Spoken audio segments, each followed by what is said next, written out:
Welcome everybody to our podcast.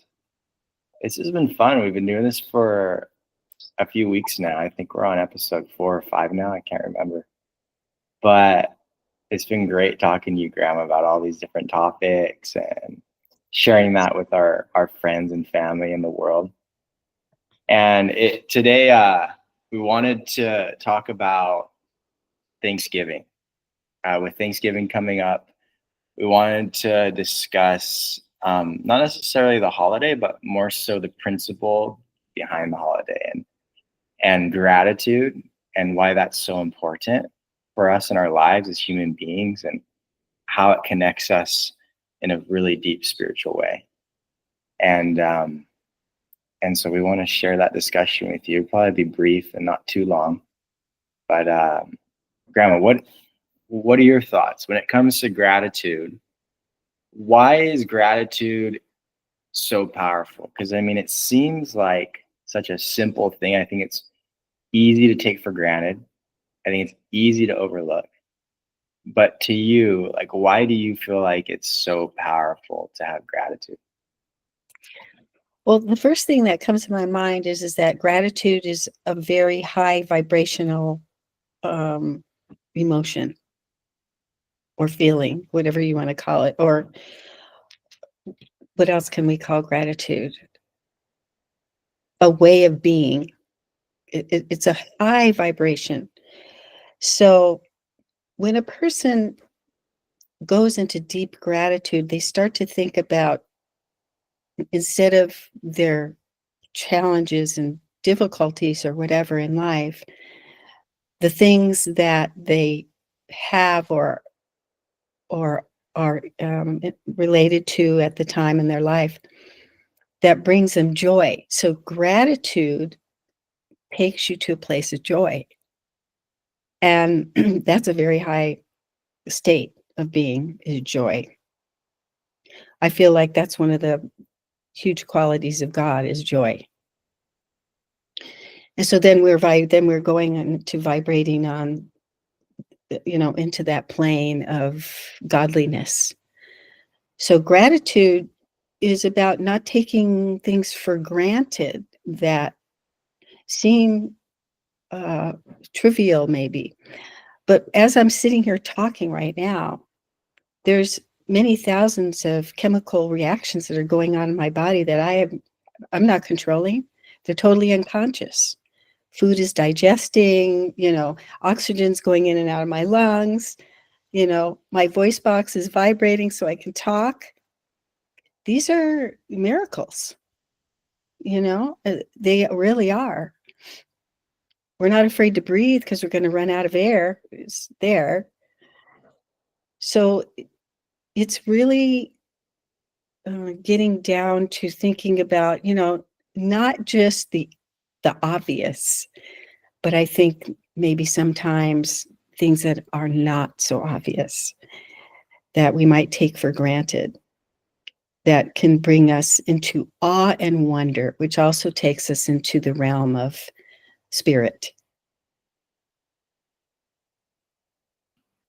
Yeah, that's you're literally saying exactly what I was thinking.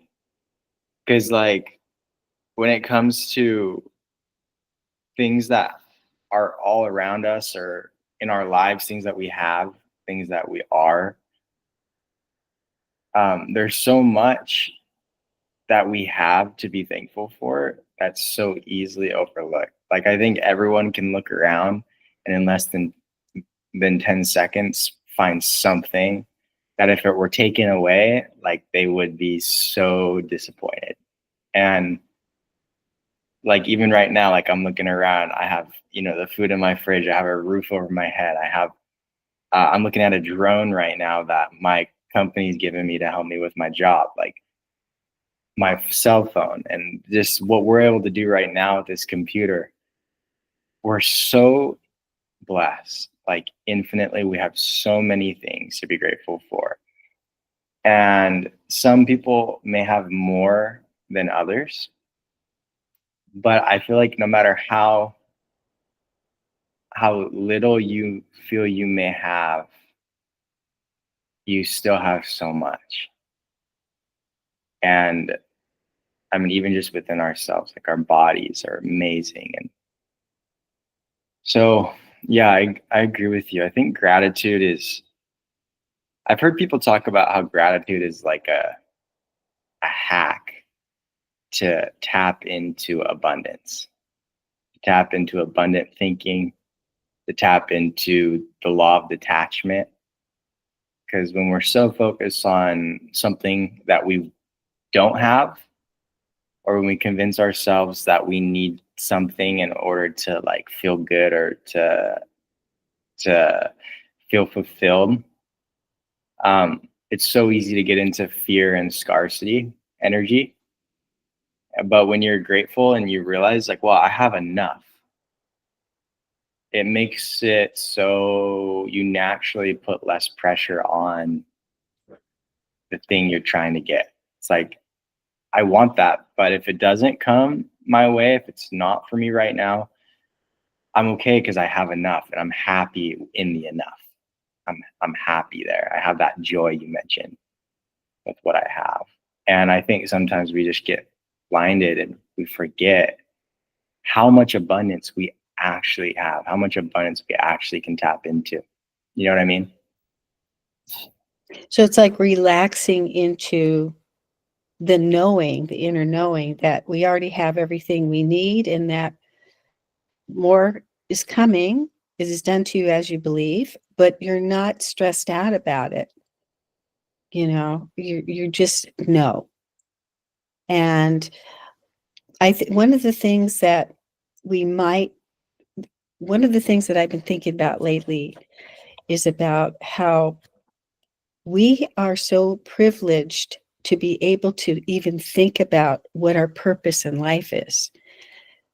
There are many people on this planet who do not have time or the luxury to think about what their purpose in life is because they're surviving. They're in survival mode. They're just trying to survive.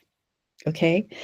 You have to be in a certain prosperous state to be able to have the luxury to sit and think about, really, what is my purpose in life? Why am I here? And what am I doing? And all that.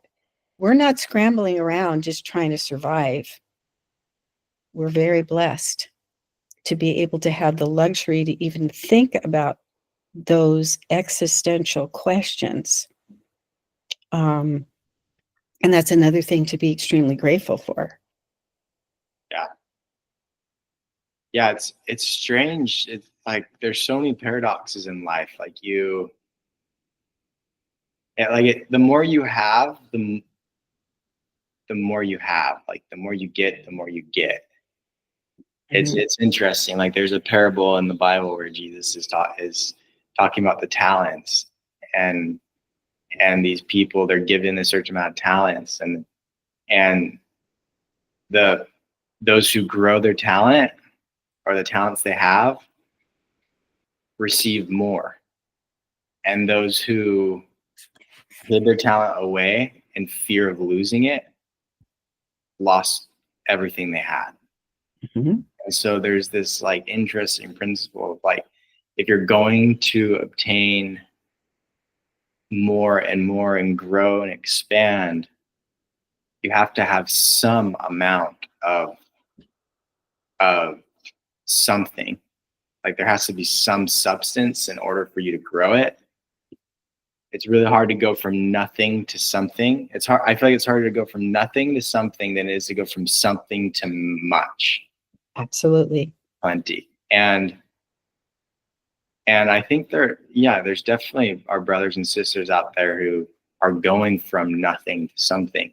Like they're in that process. That can be challenging. And at the same time, even those people have something. They have something. I really don't believe any of us like are just without anything that's positive.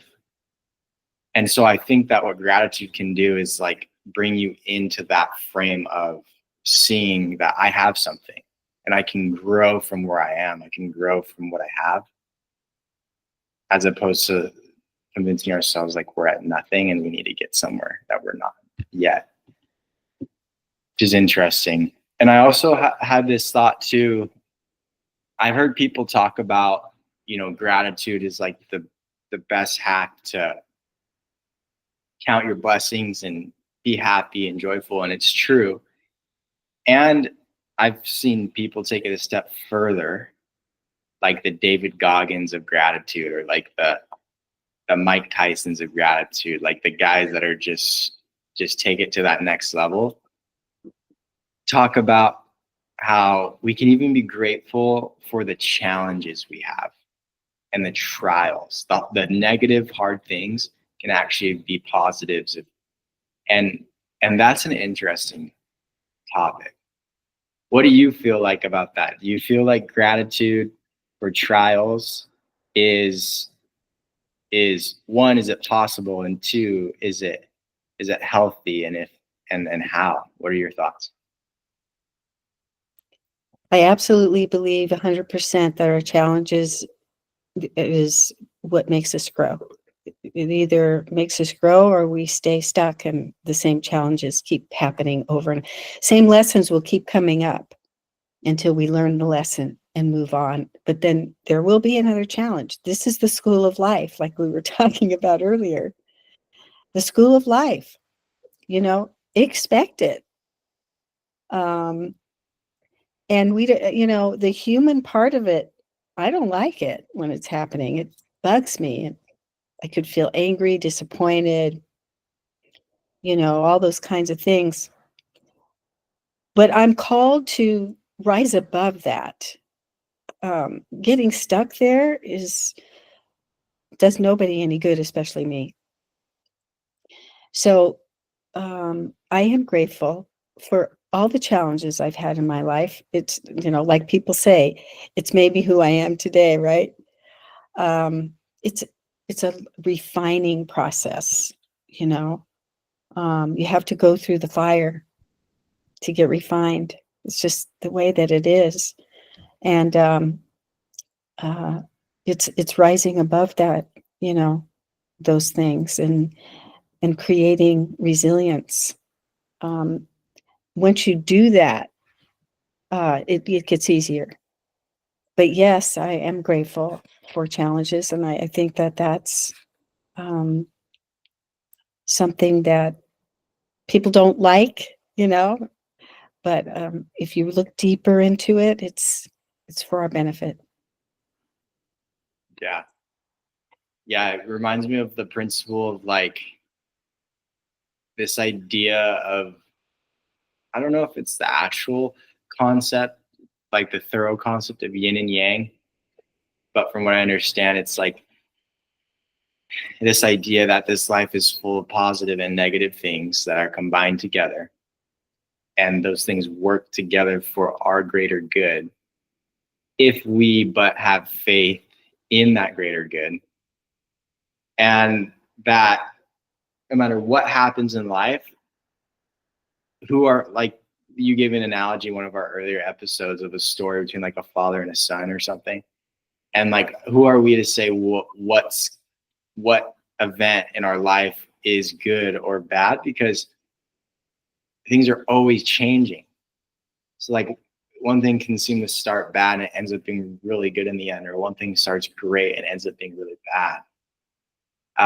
But then even then it can get turned around. So I feel like gratitude helps us practice the law of attachment in such a powerful way.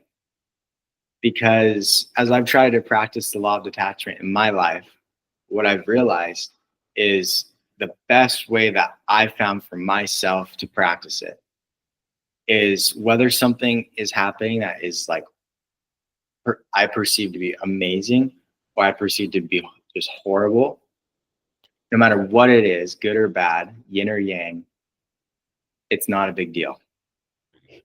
No matter what it is, it's just not a big deal. I love that.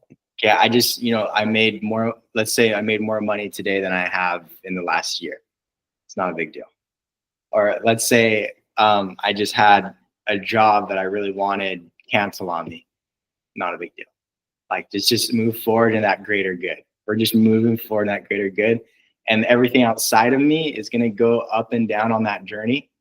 And I'm just here to experience it and not allow it to affect my inner spirit, my inner body, my inner emotional state. And I'm just here to experience it and find joy in it, whatever it may be, if it's up or down. That's so awesome. It reminds me of something I heard today. The Spirit of God can use anything or anybody to do good, to do its will. So there you go. Nothing is really a big deal because that will always prevail. And if we as humans can, come back to that, that mindset that you're having, that mindset and heart set of nothing's a big deal, because tomorrow, guaranteed, something will change. That is a guarantee. Exactly. They're always changing, and we just don't know, There's always these wonderful surprises. Yes. And God has overcome all things. He has overcome all opposition. And I believe that that God, that deity goes in us because we are extensions of God, like he has created us. We're the offspring of God. We are, in essence, it's in our spiritual DNA. We're in the image of God. And at the same time, I believe that he is the most high God. Like he is our parental figure. He is our example. He is the top of the hierarchy. And he's overcome all things. And I feel like this life, the school of life, is to help us experience what it's like to overcome all things. Because there's a lot to be overcome in this life. And by overcoming things, we start to experience more and more joy, which is the highest frequency. It's where the love of God exists, right? Mm-hmm. We grow a deeper love for life, for each other, for other people, and we get closer to God. And it's really beautiful because in the end, after we pass away, like the scriptures say in the Bible, like there is nothing that can separate us from the love of God. Nothing. It's always there. But at the same time, I feel like we have to experience these perception differences of like the love of God is always around us, but we don't always feel it. And so we kind of are going through this like perception of this world where we get glimpses of it, where we experience it, and then sometimes we don't feel it, and then sometimes we do, and we're kind of go through this life, but it's always there. And when we pass away, we essentially get grasped, we get clasped, we get hugged by the love of God. We all end up right back to the love of God. You talked about someone who lost their life temporarily. They stepped to the other side of the veil. They had a death experience, but came back. And he didn't want to come back because he felt that love, and it was constant, and it was there, and it's so apparent. It was like in your face. And in this life, it's not always like that, but we all end up in that same place. So really, in the end, everything always leads to the safety of God and that love. So we have nothing to fear, but everything to learn. You know what I mean? Totally. So when you were speaking, and I love what you just said, agree 100%. A couple things came up. One is that how beneficial it would be to teach children and young people to expect to have challenges, but the benefit of those challenges and how they can be turned around for their maturity and good, and to rise above those challenges and not to be surprised when challenges arrive and how they can overcome them. That's one thing. The other thing I thought about was I didn't have a near-death experience, but I had a similar experience. Probably about maybe 15 years ago. I was laid on the bed. I closed my eyes, but I wasn't asleep. I was, just closed my eyes. And all of a sudden I went out of my body and everything went completely black. And I don't know where I was. I was just it was just dark. But I felt this unbelievable love that is indescribable, that nothing I've experienced on this earth has ever. And I was there.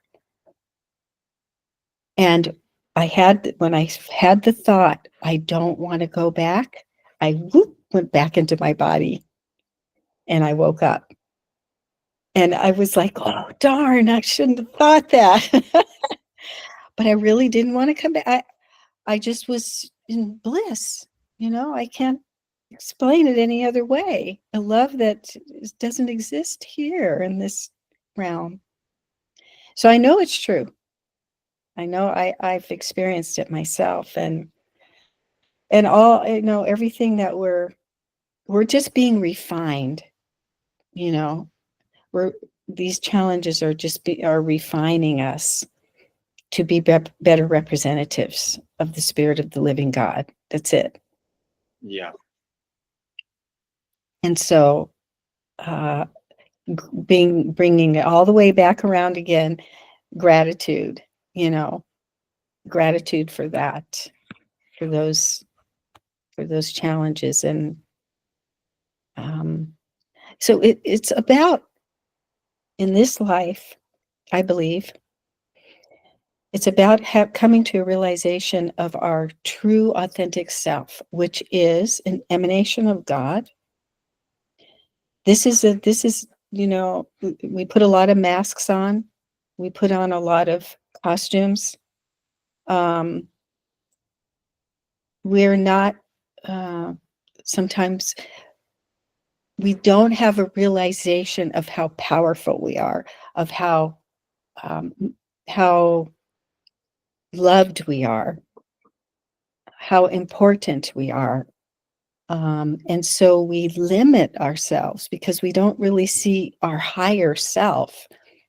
So I think this life is a journey about to find and discover what our higher self is, and what the purpose of that higher self is. And it comes in stages. It doesn't all happen at once. It's like little stages that happens, and it's an evolutionary process. So that just came up for me as something to be really grateful for, to have a realization of that. Yeah. Yeah. It reminds me of that. I have a mentor who taught me about how everyone in this world, every living thing, but for right now, I'll just talk about human beings.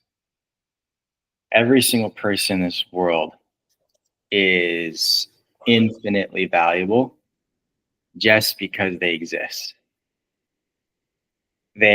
Every one of us has infinite worth. Every soul is precious in the eyes of God. And it doesn't matter what the physical looks like, that's true for everyone. And because it's infinite and everyone's worth and value is infinite, no one's value is greater than the other. We're all equal in the eyes of God. And I believe it's because that infiniteness in us, that infinite worth, that infinite energy comes from God. I believe it's a part of God. And that's the part of God that's in us. And so we're all equally valuable, I believe, even with God. Like our worth is just as infinite as His, because we are a part of Him. Yeah. And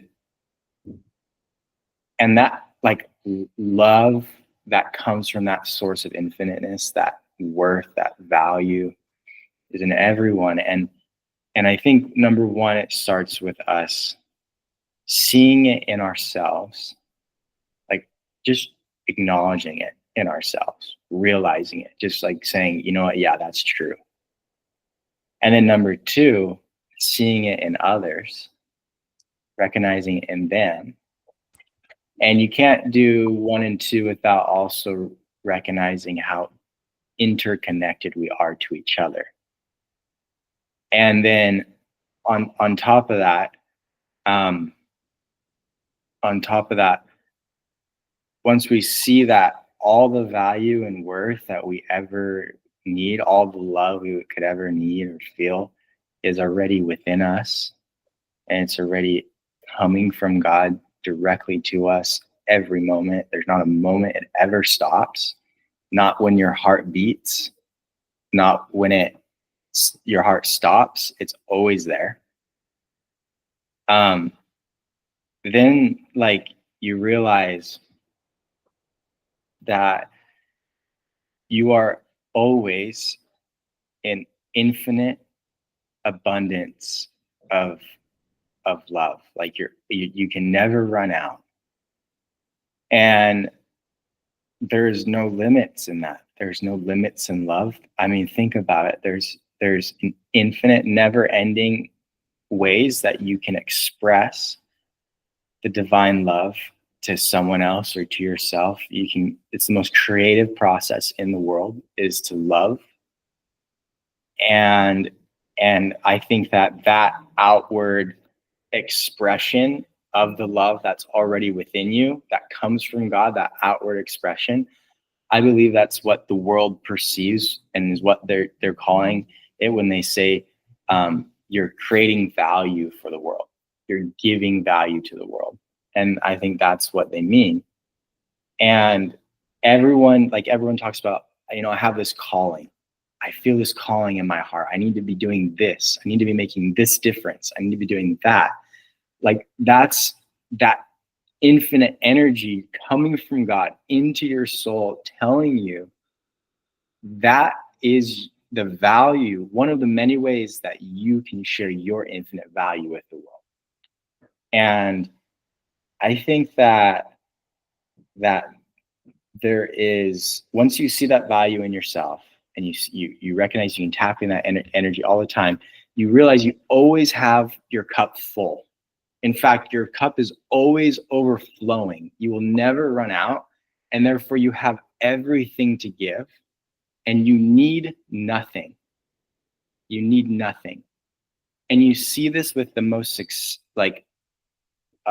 temporarily successful people in the world, is they understand this principle, at least most of them. Is you'll notice like people who are very secure and really value themselves also really value everyone around them, whether they're homeless or whether they're super wealthy, the people outside of them, whether, no matter what class of person they're around, they treat them with love. They treat them the same. They feel secure, like they can be themselves around anyone. And they want to just give the value they have that's overflowing within themselves to the world. And that can come in the form of so many things. And I have a friend who is that, literally, like he just constantly is giving because he's so full. And the more that he gives, I've noticed, the more his cup expands even further. Mm-hmm. And the more I just want to give back, like but I can never give him anything because he always has more than he never feels like he needs anything. Like he never, like even if I give something to him, I don't feel like I'm actually like really doing anything for him because he's so full already. But what's cool about it is when I get to give, I get to feel what he's feeling. I get to expand my consciousness. I get to expand mine.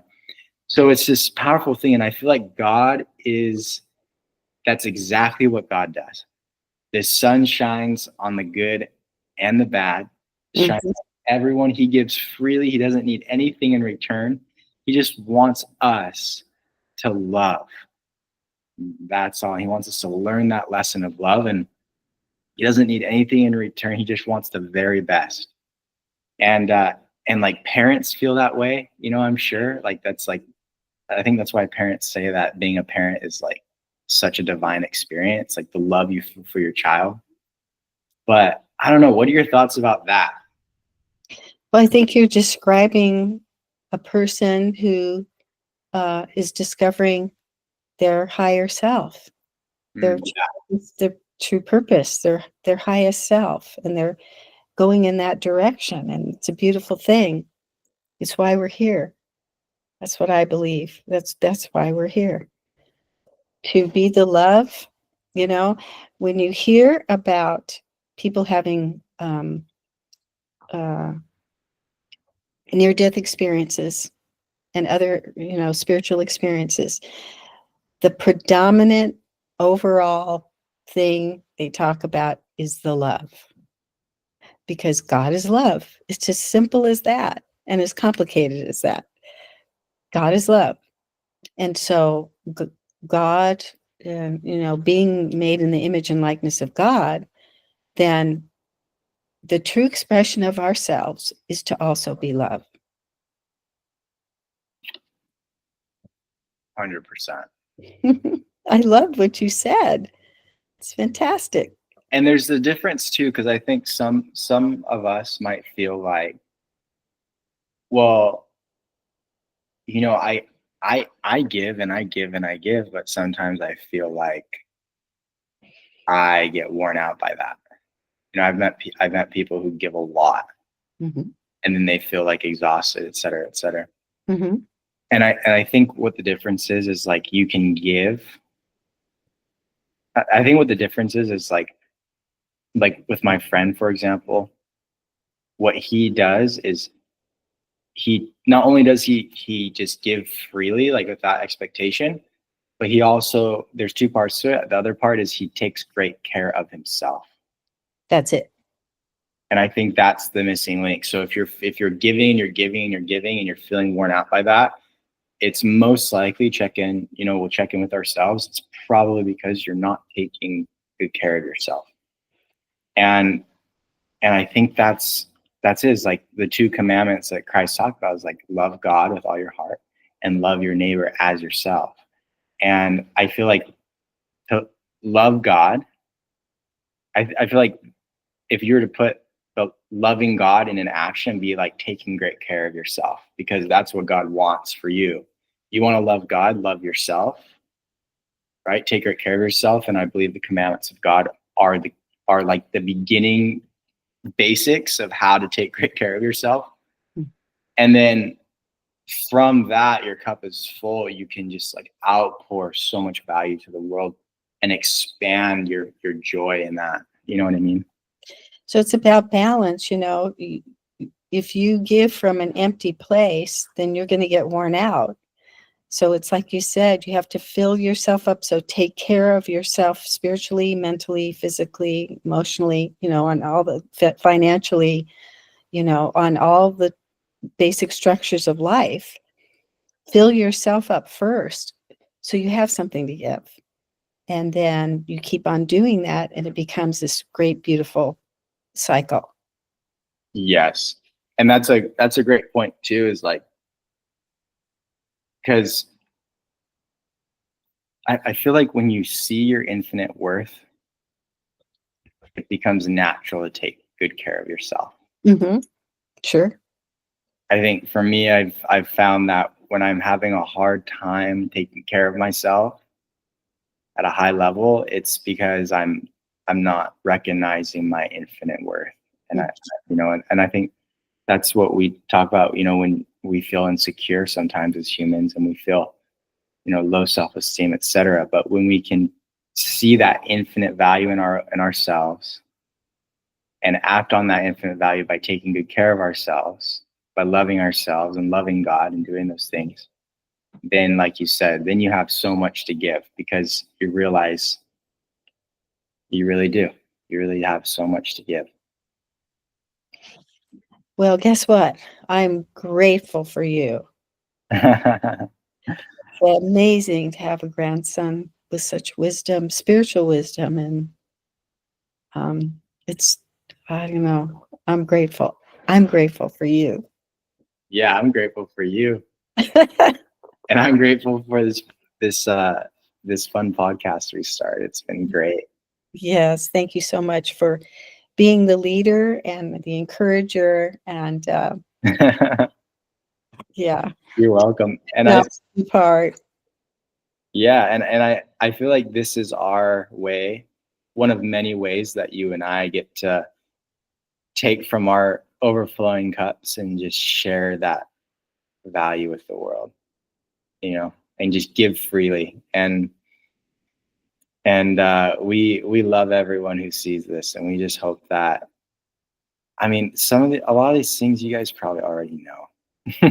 In fact, there's probably so much that you guys can teach us. So go start your podcast. Like, this is simple. We just do a recording on Google Meet. It's so easy. Like, or if start your podcast, share your value with the world, start a YouTube channel or whatever it looks like. Maybe it's not even a podcast. Maybe you do music, or maybe you like to bake, and that's your way of sharing value with the world, is cooking great food or sports, whatever it is. But we love you, and thank you for supporting these videos and this channel. And we hope you all have a great Thanksgiving and get the best deals possible on Black Friday. I want to say I'm grateful for everyone who watches this, who, like you said, has probably heard a lot of these things already, but maybe you could feel our hearts. You could feel, how intensely we care for each other and for everyone here that's listening. And we just hope that something inspires you, maybe. If not, that's okay too. Thanks for listening. We love you. We're grateful for you. I hope you have a fantastic Thanksgiving with your families, if that's what you choose to do. And God bless. Take care. Bye, everyone. Bye, Grandma. See you next time. Bye-bye, Michael. Love you. Love you.